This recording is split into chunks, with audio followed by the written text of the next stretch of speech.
Kita mendiskusikan nama Mulyono. Diawali dengan adik kandung Jokowi yang bernama Idayati yang kini telah menjadi istri Anwar Usman, yang ketika menjadi ketua MK menjadi pembicaraan di Konoha atas keputusan yang merusak konstitusi yang dipimpinnya. Walaupun apapun itu keputusan MK adalah keputusan tertinggi, yang mana kejadian semua itu membuat gaduh negara hingga saat ini. Dialah biang asal kegaduhan tersebut yang berkepanjangan sampai entah kapan. Sebelum dilamar Anwar Usman, Idayati dulunya adalah istri dari mendiang Hari Mulyono. Hari Mulyono inilah yang bikin rame sampai sekarang walaupun sudah almarhum. Jadi kita membahas nama Mulyono. Ada dua gosip utama tentang nama Mulyono yang sekarang menjadi sebutan baru Pak Jokowi. Apakah Mulyono nama kecil Jokowi yang katanya ketika kecil diberi nama Mulyono? Mulyono itu mulih ya, pergi atau pulang gitu ya, atau mulia, nggak tahu juga. Ternyata dia sakit-sakitan lalu diganti dengan nama yang sekarang yaitu Joko Widodo.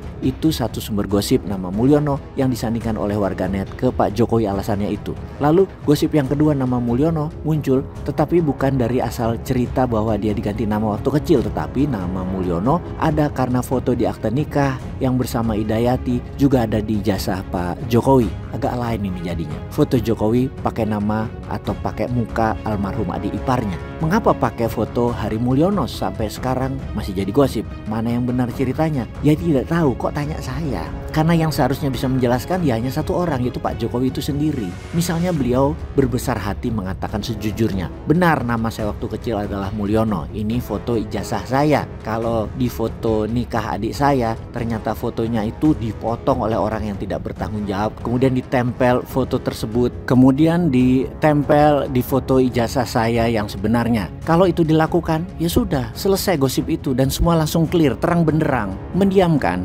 dan juga membiarkan gosip malah membuat orang berkomentar bahwa memang ijazahnya palsu, memang tidak ada, memang datanya manipulatif, sehingga membenarkan dari awal memang sudah bohong. Sampai sekarang ya bohong terus. Misalnya sampai saat ini orang tuh percaya dia tukang bohong. Misalnya mereka bilang atau dia bilang tidak berpolitik anak-anaknya, ternyata politik. Bilang nggak tahu padahal buang badan dan sangat tahu. Bilangnya mau kerja dari IKN 40 hari terakhir di jabatannya, ternyata mau buat skenario Jakarta rusuh pakai pasukan berani mati biar pada saat kejadian, loh saya kan nggak tahu, saya kan nggak di sini, saya kan di IKN. Selalu kalau ada peristiwa besar sering dirinya keluar kota, di luar negeri, bahkan skenarionya padahal dia yang buat dan bilang nggak tahu. Sekali lagi padahal tahu, atau mengatakan hal yang sebenarnya yang lain lagi, yaitu mendorong Mas Gibran berkata jujur. Misalnya mengatakan fufu fafa akun saya, waktu itu saya masih muda, saya masih bodoh, saya masih egois, mohon maaf kalau ada yang tersinggung. Jujur kayak gitu deh, itu kita jadi bangga, itu jadi negarawan Mas Gibrannya, dan itu harusnya bapaknya yang nyuruh, atau istrinya Mas Pisang atau istrinya Mas Kaisang yang sewaktu mengatakan dia sekolah di Universitas Columbia dengan menggunakan kartu penerimaan Universitas Columbia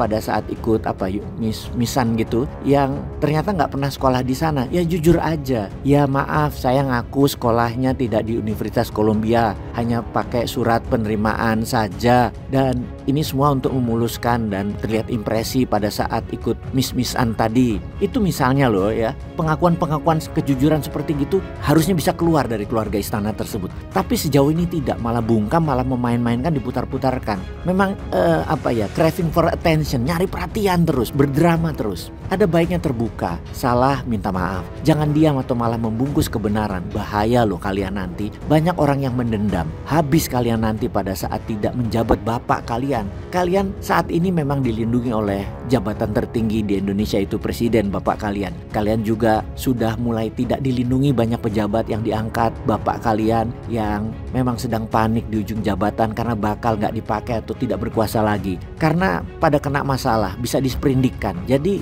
tidak bisa membela kalian. Lihat secara perlahan ya, partai mana yang membela kalian sewaktu kalian dirujak sama warganet, dirujak private jetnya, Fufu Fafa dirujak, Blok Medan Nikel dirujak, Mulyono dirujak, yang terus-terusan menerjang kalian. Yang membela hanyalah 1-2 kelompok, ya tinggal Menkominfo sendirian dan beberapa buzzer di media yang sering nongol, yang di TV semuanya bisa dipatahkan oleh lawan bicara argumennya. Isu nebeng temen, terbengkalainya ratusan triliun IKN, MRT, RRT, jalan jalan tol yang rugi adalah kesia-siaan ketika menjabat yang sekarang di ujung jabatan malah play victim. Sang bapak malah tidak mengaku bahwa kesalahan membangun pakai hutang itu masih tidak diakuinya, malah menyalahkan pengelolanya, menyalahkan orang lain dan mencari kambing hitam adalah memang cirinya. Jangan-jangan tidak mau disalahkan oleh orang lain adalah cirinya. Smear campaign, merusak reputasi orang adalah cirinya. Anies salah satu korbannya. Untuk Pak Prabowo sekarang, saya kalau jadi Pak Prabowo nggak akan mau bayarin hutangnya Jokowi yang membuat proyek tanpa perencanaan, hanya ugal-ugalan demi pencitraan. Lah masa ditanggung sama Pak Prabowo? Mana mau, atau jangan usah. Katakan apa adanya saja wahai Pak Prabowo, beban nasional perilaku satu keluarga ini. Katakan wahai Pak Prabowo bahwa para pejabat di sekeliling Pak Jokowi yang korupsi, yang dijadikan sandera, memang semua jadi beban negara. Mohon katakan, pecundang semua pejabat itu, ya katakan. Karena mereka semua beban yang Anda nanti pikul wahai Pak Prabowo. Jangan pakai lagi mereka semua orang-orang rezim penguasa kemarin. Satu pun jangan dipakai karena banyak yang penjilat yang merupakan orang tidak berprestasi dan tidak ada meritokrasinya. Peace.